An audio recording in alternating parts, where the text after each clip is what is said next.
Vos couples ne pourront jamais tenir si vous ne tenez pas compte de ces 3 éléments. Reconnaître, regretter et changer. Beaucoup d'hommes pensent que les femmes sont bêtes. Ta femme est très intelligente. Peut-être même elle est plus intelligente que toi et plus sage que toi. Ce n'est pas parce que tu es un homme que tu es plus intelligent que ta femme et plus sage qu'elle. Et dans sa sagesse et dans son intelligence, elle sait que tu fais le mal. Et elle sait que tu fais le mal, mais Mounoko cache. Et quand même tu reconnais que tu as fait le mal, regarde comment tu demandes pardon. Pardon, et si la rabouille. Tu as un pardon revolver, rapidos. Pardon, surtout quand tu veux coucher avec elle. Tu demandes vite pardon pour avoir ta femme. Ta femme n'est pas une prostituée, ta femme est une reine. Certains Africains, nous pensons que parce que tu as doté la femme, qu'elle est ta chose. Tu lui as fait le mal et tu sens qu'elle a mal dans son cœur. Elle est triste pour le mal que tu lui as fait. Tu ne regrettes même pas, mais tu as besoin d'elle physiquement. Et comme c'est ta femme, elle doit se donner à toi. Non, ça ne se passe pas comme ça. Ce n'est pas ta chose, c'est une personne. La dot n'est pas un achat, la dot est un symbole. Même si tu l'as dotée, si tu lui as fait mal et elle ne veut pas se donner à toi, c'est son corps. Je sais qu'aujourd'hui j'aurai des problèmes. Je m'en fous. Alléluia. J'ai dit la vérité. C'est son corps. Tu dois collaborer avec la volonté pour avoir le corps. Si la volonté n'est pas d'accord, tu ne peux pas prendre le corps. C'est du viol dans le mariage. Beaucoup de femmes sont violées dans le mariage par leur mari au nom de la dot, alors que la dot n'est pas un achat, la dot est un symbole. Si tu as blessé ta femme et qu'elle est blessée dans son âme, tu ne peux pas toucher à son corps pendant que son âme est blessée. J'assume ce que je dis. Et je vous regarde les hommes, je vous regarde. Combien de femmes souffrent dans leur couple? Le mari l'insulte le matin, la tape la nuit et puis couche avec elle. Toi, tu aimerais qu'on fasse à ta fille? Tu aimerais qu'on fasse à ta fille? Tu aimerais donner à un tel homme ta fille? Tu aimerais qu'un tel homme épouse ta fille? Et pourquoi tu fais ça à la fille d'autrui? C'est pourquoi vous qui n'êtes pas mariés, prenez le temps. Parce qu'il y a de tels hommes. Prenez le temps. D'ailleurs, si déjà il te gifle, il ne t'a pas épousé, il va commencer à te taper et puis il couche avec toi. Toi tu pleures, lui il a du plaisir. Tu dois regretter. Tu ne dois pas avoir un pardon rapide. Oh pardon, pardon, pardon, pardon. Et s'il était. Tu insultes, tu tapes l'autre, tu trompes et tu veux qu'en une seconde. Et s'il était. Apprends à respecter la colère de l'autre. Apprends à respecter la tristesse de l'autre. Je dis apprends à respecter la colère de l'autre et la tristesse de l'autre. C'est alors qu'il saura que ton pardon est sincère. Parce que quelqu'un qui est sincère comprend que tu sois en colère. C'est pourquoi David comprenait la colère de Dieu et s'était même préparé au châtiment. C'est comme ça que Dieu l'a pardonné, parce que lui-même s'était préparé à être châtié, parce qu'il savait qu'il avait fait le mal. Il a commis l'adultère et le meurtre. Vous devez aussi savoir, surtout nous en Afrique, les hommes sautent la première étape. C'est-à-dire qu'ils avouent rarement. Et ils vont seulement changer, ils deviennent gentils. Les hommes souvent, première étape là, oh chérie, tu m'excuses de t'avoir manqué du respect devant les gens. Je crois quand ça papa bango no salango jamais. Na koko na bango. C'est dit bande pas nanga. Bakabamba batou, bakabamba bazaboete jamais. Qu'est-ce qu'ils font souvent ces hommes? Ceux qui deviennent seulement gentils.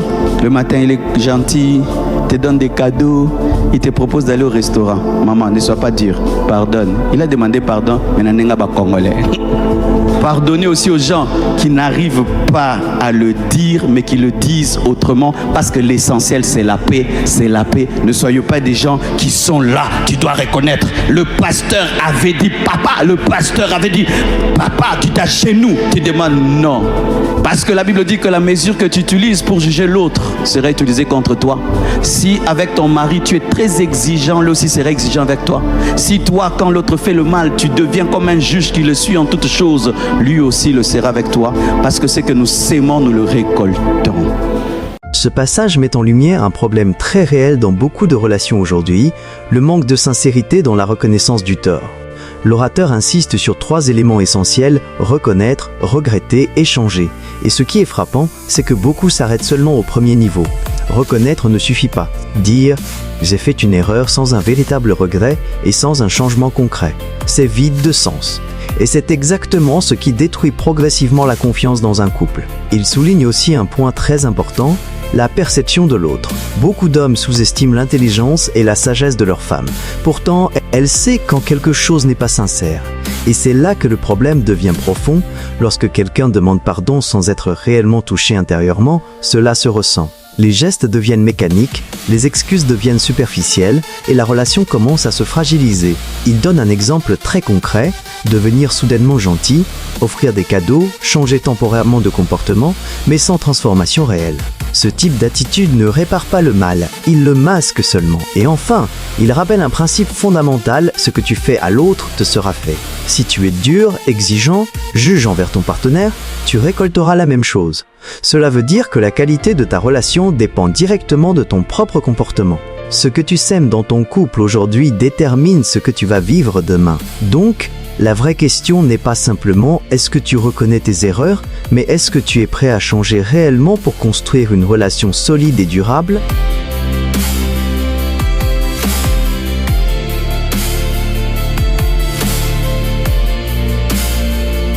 Chère sœur, vous qui êtes fiancée, lorsque tu es fiancé à un homme qui reconnaît difficilement ses erreurs, ne l'épouse pas. Mes filles, n'épousez pas de tels hommes.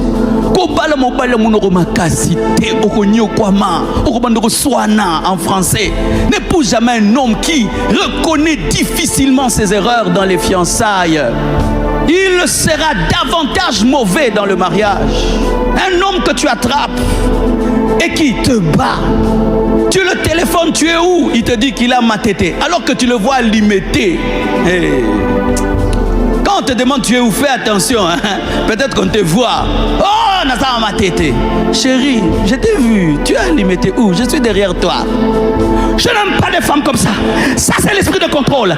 Il faut la soumission. Alléluia.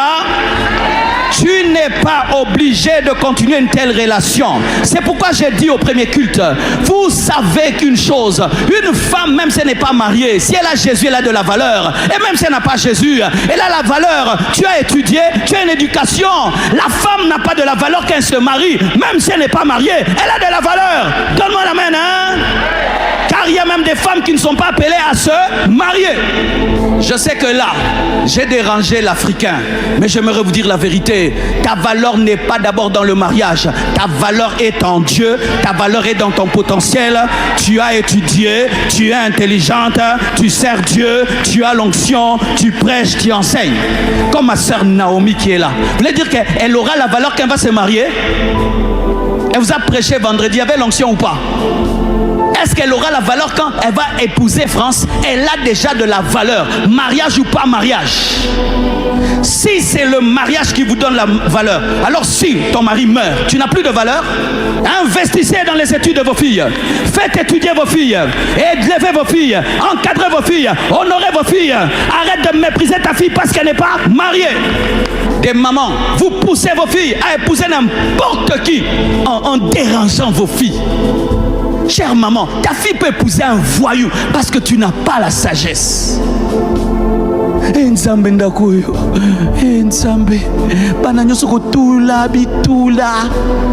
Oui, j'entends des moments comme ça.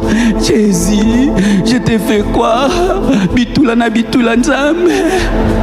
Mais tu appelles ta fille Bitoula, elle est première de la classe. Tu appelles ta fille Bitoula, elle est sage. Tu appelles ta fille Bitoula, elle est disciplinée. Tu appelles ta fille Bitoula, elle n'a pas de vie de péché. Elle t'honore, elle te respecte. Maman, tu es en train de la pousser à prendre n'importe qui.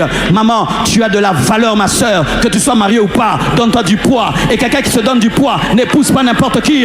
Une femme doit se donner du poids pour bien choisir. Mais lorsque tu enlèves le poids à la femme, elle choisit n'importe qui, elle prend n'importe qui. Et c'est pourquoi beaucoup de femmes souffrent dans le mariage. Et c'est aussi la faute des églises. Nous avons prêché aux femmes que leur valeur n'est que dans le mariage. Ainsi même en Afrique, vous allez voir, on investit dans les études des garçons, on n'investit pas dans les études des filles. La seule chose que la fille peut ramener, c'est un mariage. Non! Tu peux faire aussi un avion, tu peux faire un hôpital, tu peux faire une école, tu peux faire une université, tu peux faire un robot. Ce sont les femmes qui ont fait le robot des Congolais. C'est une femme qui a fait ce robot. Donnez-moi l'amen. Dans ce passage, l'orateur change de position. Il ne parle plus seulement de correction dans le couple, mais de prévention avant même le mariage. Il adresse un message direct aux femmes fiancées.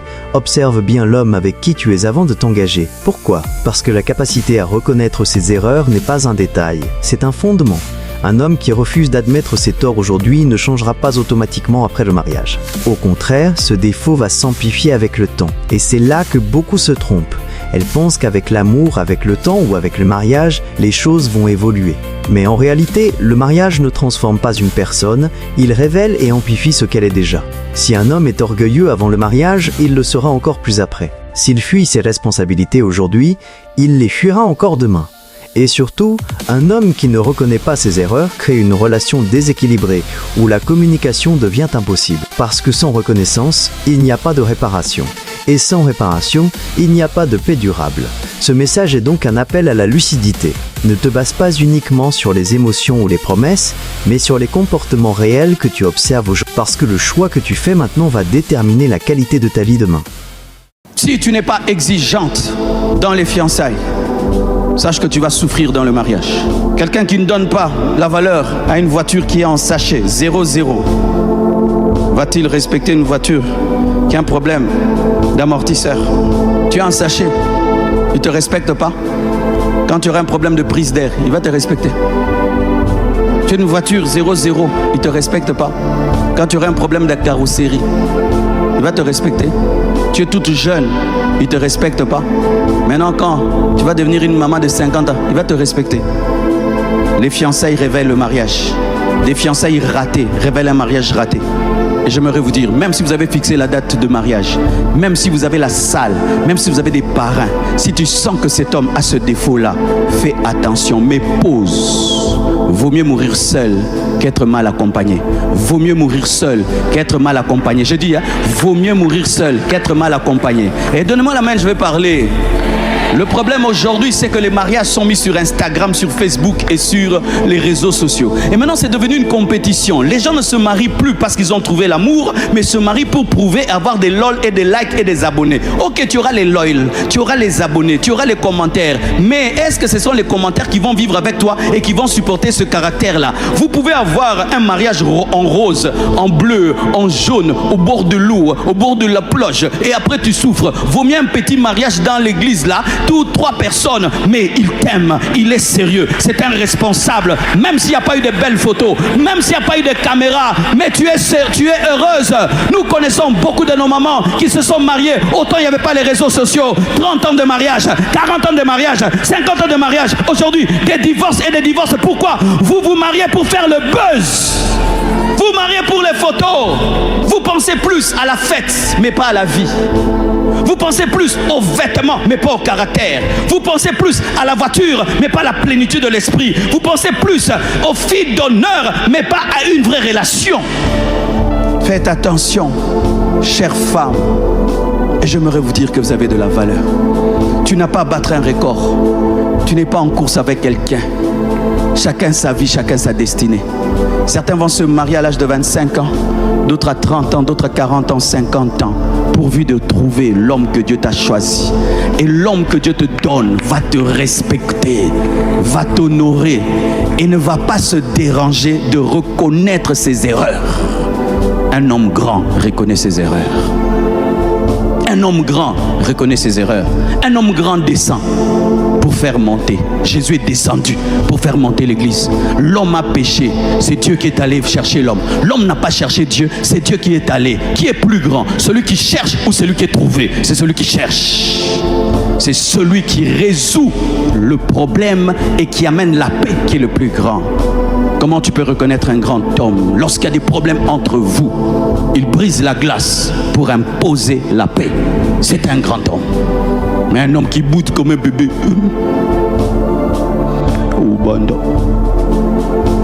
Il a tort, hein? Et il te boude aussi. C'est un gamin. Si tu l'as déjà épousé, supporte-le jusqu'à ce que Dieu le délivre. Mais si tu ne l'as pas encore épousé, boyaï. Oh, donne-moi un amen, hein?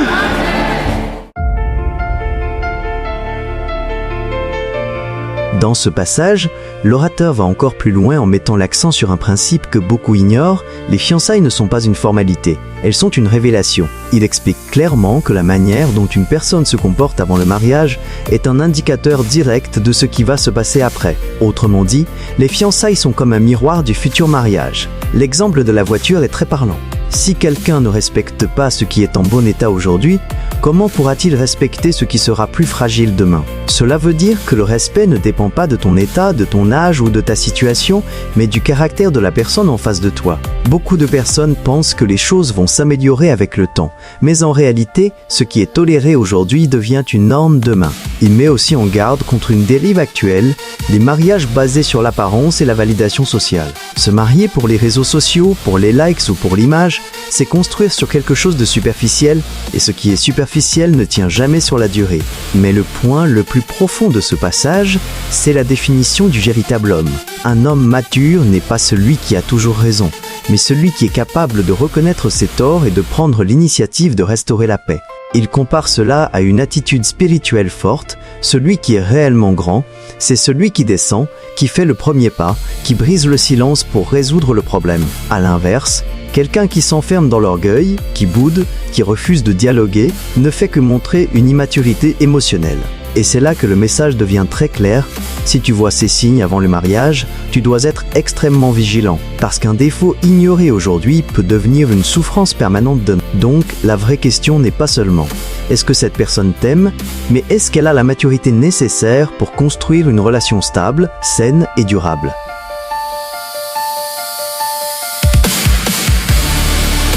À travers ces différents passages, un message très clair se dégage. Une relation solide ne repose pas sur des paroles, ni sur des apparences, mais sur le caractère, la maturité et la capacité à reconnaître ses erreurs. Que ce soit dans le couple ou avant le mariage, tout commence par la vérité, la sincérité et la responsabilité personnelle. Si ces éléments sont absents, aucune relation ne peut tenir sur la durée. Mais s'ils sont présents, alors il devient possible de construire quelque chose de stable, de profond et de durable. Maintenant, prends un moment pour réfléchir.